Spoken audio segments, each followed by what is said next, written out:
ምዕራፍ 9 ኢየሱስ ካብዞም ኣብዙ ቆይሞም ዘለዉ ገለ ንመንግስቲ ኣምላኽ ብሓይሊ ክትመጽእ ፈላ ክሳዕ ዝርእይዋ ዘይሞቱ ከም ዘለዉ ብሓቂ እብለኩም ኣለኹ በሎም። ድሕሪ 6 መዓልቲ ኸ ኢየሱስ ንጴጥሮስን ያዕቆብን ዮሐንስን ወሲዱ ንበይኖም ናብ ነዊሕ እምባ ኣደየቦም። ኣብ ቅድሚኦም እውን ትርኢቱ ተለወጠ፣ ክዳኑ ድማ ኣዝዩ ኣንጸባረቐ። ኣብ ምድሪ ሓደ ሓጻባይ ከምኡ ገይሩ ፈጻዕድዎ ክሳብ ዘይኽእል ከኣ ጻዕደወ። ሽዑ ኤልያስን ሙሴን ምስ ኢየሱስ ክዘራረቡ ከለዉ ተራእይዎም። ጴጥሮስ ከኣ ንኢየሱስ መምህር ንኣና ኣብዚ ምንባር ጽቡቕ እዩ፣ ሓደ ንኣኻ፣ ሓደ ንሙሴ፣ ሓደ ንኤልያስ 3 ዳስ ንስራሕ በሎ። ኣዝዮም ሰንቢዶም ስለ ዝነበሩ ነቲ ዝብሎ ኣይፈልጥን ነበረ። ደመና መጺኡ ኣንጸላለዎም። ካብቲ ደመና ኸኣ እዚ እቲ ዘፍቅሮ ወደ እዩ ንእኡ ስምዕዎ ዝብል ድምፂ መጸ። ብሃንደበት ኣብ ዙርያኦም ቁሊሕ እንተበሉ ኸኣ ብዘይ ኢየሱስ በይኑ ሓደ እኳ ምስኣቶም ኣይረኣዩን። ካብ እምባፍ ይወርዱ ከለዉ ድማ ወዲ ሰብ ካብ ምዉታት ምስ ተንስእ እንተዘይኮይኑ ነቲ ዝረኣይዎ ንሓደ እኳ ኸይነግሩ ኣዘዞም። ነቲ ቓል ኣብ ልቦም ዓቆርዎ። ካብ ምዉታት ምትንሳእ እንታይ ማለት እዩ እናበሉ ድማ ንሓድሕዶም ተዘራረቡ። ንሳቶም ከኣ ስለምንታይ ድኣ መምህራን ሕጊ ቅድም ኤልያስ ክመጽእ ኣለዎ ዝብሉ ኢሎም ሓተትዎ።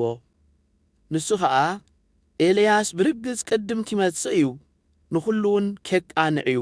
ብዛዕባ ወዲ ሰብ ከ ብዙሕ መከራ ከም ዝቕበልን ከም ዝነዓቕን ስለምንታይ ድዩ ተጻሒፉ ዘሎ በሎም።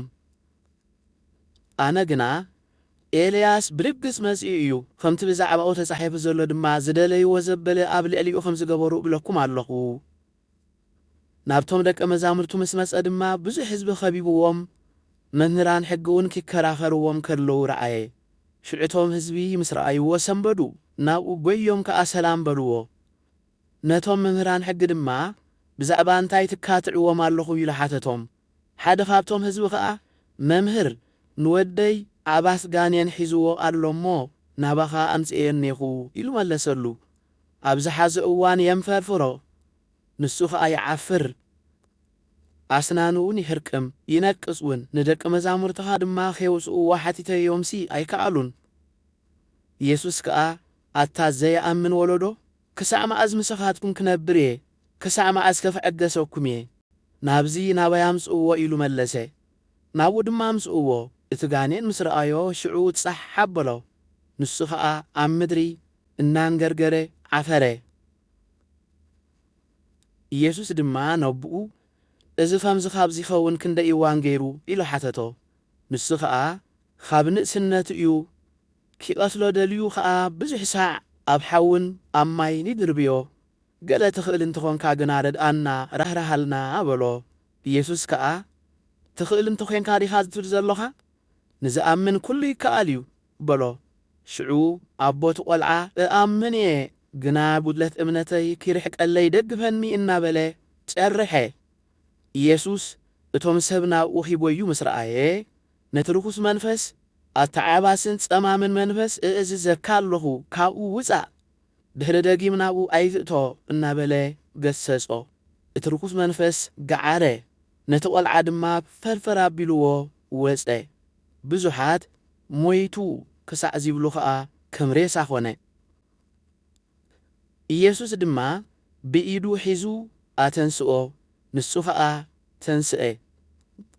ናብ ቤት ምስ ኣተወ ደቀ መዛሙርቱ ብሕት ኢሎም ስለምንታይ ንሕና መውፃእ ውስኣና ኢሎም ሓተትዎ። ንሱ ኸኣ እዚ ከምዚ ዝበለ ዓይነት ብጸሎትን ብጾምን እንተዘይኮይኑ ኣይወፅእን እዩ በሎም። ካብኡ ወፂኦም ብገሊላ ሓለፉ። ኢየሱስ ከኣ ነዚ ነገር እዚ ሓደ እኳ ኸይፈልጦ ኣይደለየን። ምኽንያቱ ኸኣ ንደቀ መዛሙርቱ ንወዲ ሰብ ኣሕሊፎም ኣብ ኢድ ሰብ ክሂብዎ ክቐትልዎ እዮም። ምስ ተቐትለ ድማ ብሳልሰይቲ መዓልቲ ኺትንስእ እዩ ኢሉ ይምኽሮም ነበረ። ንሳቶም ግና ነቲ ዝበሎም ቃል ኣይተረድእዎን፣ ከየሓትዎ ድማ ፈርሁ። ኣብ ቅፍርናሆም በፂሑ ኣብ ቤት ምስ ኣተወ ኸኣ ኣብ መገዲ ትካትዕሉ ዝነበርኩም እንታይ እዩ ኢሉ ሓተቶም። ንሳቶም ከኣ ኣብ መገዲ መን ከም ዝዓቢ ንሓድሕዶም ይካትዑ ነበሩ እሞ ኣዝቀጡ። ኢየሱስ ምስ ተቐመጠ ድማ ነቶም 12 ፀዊዑ እቲ ሓለቕ ኣኺኸውን ዝደሊ ድሕሪ ኩሉን ኣገልጋሊ ኩሉን ይኹን በሎም። ሓደ ቆልዓ ወሲዱ ድማ ኣብ ማእከሎም ኣቆሞ። ሓቂፉ ከዓ ካብዞም ከምዚኣቶም ዝበሉ ቆልዑ ንሓደ ብስመይ ዝቕበል ዘበለ ንኣየ እዩ ዝቕበል፣ እቲ ንኣይ ዝቕበል ከዓ ነቲ ዝለኣኸኒ እዩ እምበር ንኣየ ኣይኮነን ዝቕበል በሎም።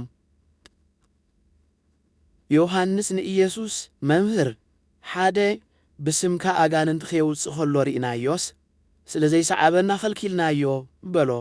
ኢየሱስ ከዓ ከምዚ በለ፣ ብስመይ ተኣምራት ዝገብር ብኡ ድማ ብኣይ ክፉእ ኪዛረብ ዝኽእል የልቦን እሞ ኣይትኸልክልዎ። ዘይቃወመና ዘበለ ኩሉ ምሳና እዩ። ንስኻትኩም ድማ ናይ ክርስቶስ ስለ ዝኾንኩም ጽዋእ ማይ ብስመይ ዘየስተየኩም ዘበለ ዓስቡ ከም ዘይስእን ብሓቂ ይብለኩም ኣለኹ። ነቲ ካብዞም ብኣይ ዘይኣምኑ ንኣሽቱ ንሓደ ዘየስሕት ኣድጊ ዝጥሕነሉ መጥሓን ኣብ ክሳዱ ተኣሲሩ ኣብ ባሕሪ ኺጥሕል መሓሾ ነይሩ። ኢድካ እንተሰሓተትካ ቁረፃ፣ ምስ ክልተ ኢድካ ናብቲ ሓሰኻኡ ዘይመውት ሓዊ እውን ዘይጠፍእ ገሃነመ እሳት ካብ ትድርበስ ቁርጽ ኮንካ ናብ ህይወት ምእታው ይሕሸካ። እግርኻ እንተሰሓተትካ እውን ቁረፃ፣ ምስ ክልተ እግርኻ ሓሰኻኡ ኣብ ዘይመውት ሓዊ እውን ኣብ ዘይጠፍእ ገሃነመ እሳት ካብ ትድርበስ ሓንካስ ኮንካ ናብ ህይወት ምእታው ይሕሸካ። ዓይንኻ እንተሰሓተትካ እውን ጐጥጒጥካ ደርብያ፣ ምስ ክልተ ዓይንኻ ናብቲ ሓሰኻኡ ዘይመውት ሓዊ እውን ዘይጠፍእ ገሃነመ እሳት ካብ እትድርበስ ነቋር ኮንካ ናብ መንግሥቲ ኣምላኽ ምእታው ይሕሸካ። ነፍሲ ወከፍ ብሓዊ እዩ ዚምቅር፣ ኩሉ መስዋዕቲ ድማ ብጨው እዩ ዚምቅር። ጨው ጽቡቕ እዩ። እቲ ጨው መቐረቱ እንተጠፍአኸ ብምንታይ ተምቅርዎ? እምበኣር ኣብ ነፍስኹም ጨው ይሃልኹም፣ ንሓድሕድኩም እውን ብሰላም ንበሩ።